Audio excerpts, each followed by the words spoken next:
চিকিৎসার জন্য ভারতে গিয়ে নিখোঁজ হয়েছেন ঝিনাইদহ ৪ আসনের সংসদ সদস্য আনোয়ারুল আজিম আনার।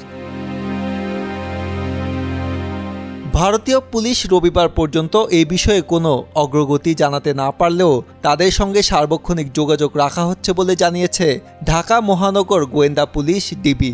ভারতীয় পুলিশের দেওয়া তথ্যের বরাত দিয়ে আইনশৃঙ্খলা বাহিনীটি জানিয়েছে, নিখোঁজ আনোয়ারুল আজিম আনারের ভারতীয় নম্বরের সর্বশেষ লোকেশন মুজাফফরাবাদ অর্থাৎ বিহারের দিকে। এছাড়া এমপি আনারের মেয়ে মুমতারিন ফেরদৌস ডরিন গতকাল বিকালে গোয়েন্দা পুলিশকে আনুষ্ঠানিকভাবে অবহিত করেন তার বাবার বিষয়টি।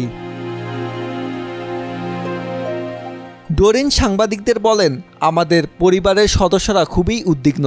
আমরা বিষয়টি কোনোভাবেই মেনে নিতে পারছি না। পুরো বিষয়টি আমরা ডিবি প্রধানকে অবহিত করেছি।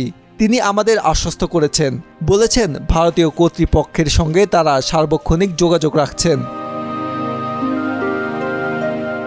রবিবার সন্ধ্যায় রাজধানীর মিন্টো রোডের ডিবি কার্যালয়ে ডিএমপির অতিরিক্ত পুলিশ কমিশনার মোহাম্মদ হারুনার রশিদ বলেন, ঝিনাইদহ ৪ আসনের ৩ বারের এমপি আনোয়ারুল আজিম আনার গত ১২ মে দর্শনার গেদে সীমান্ত দিয়ে কলকাতায় যান। কলকাতায় গোপাল নামে পরিচিত একজনের বাসায় ওঠেন। পরদিন ১৩ মে সকালে নাস্তা করে ওই বাসা থেকে বেরিয়ে যান। সেদিন সন্ধ্যায় কলকাতায় গোপালের বাসায় ফেরার কথা থাকলেও তিনি ফেরেননি। কলকাতার স্থানীয় বরানগর থানায় দায়ের করা নিখোঁজ ডায়েরির বরাতে জানা যায়, পশ্চিমবঙ্গের উত্তর ২৪ পরগনা জেলার বরানগর থানায় অন্তর্গত মঙ্গলপাড়া লেনের বাসিন্দা দীর্ঘদিনের পরিচিত গোপাল বিশ্বাসের বাড়িতে ওঠেন ১২ মে।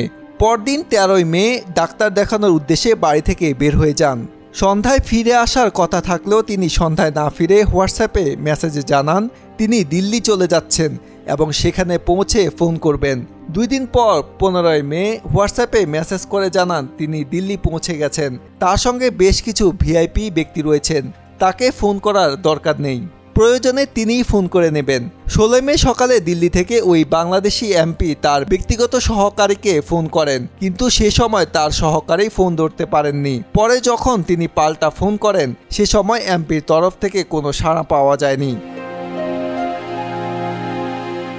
১৭ মে সংসদ সদস্যের মেয়ে গোপাল বিশ্বাসকে ফোন করে জানান তিনি তার বাবার সঙ্গে কোনোরূপ যোগাযোগ করতে পারছেন না। ওই ঘটনার পর থেকেই গোপাল বিশ্বাস সংসদ সদস্যের পরিচিত এবং আত্মীয়দের সঙ্গে যোগাযোগ করতে পারলেও তার সঙ্গে যোগাযোগ করতে পারেননি।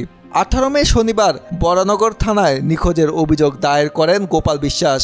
এ ব্যাপারে গতকাল ব্যারাকপুর পুলিশ কমিশনারের ডেপুটি কমিশনার অনুপম সিং জানান, প্রাথমিকভাবে আমরা একটি অভিযোগ পেয়েছি, তদন্ত শুরু হয়েছে। কলকাতায় বাংলাদেশ উপ হাই কমিশনারকেও বিষয়টি জানানো হয়েছে, কিন্তু এখন পর্যন্ত উল্লেখযোগ্য কোনো সফলতা আসেনি।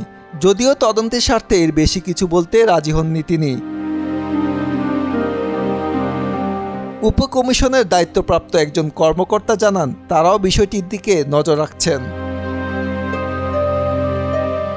আজহারুল ইসলাম, বাংলাদেশ প্রতিদিন।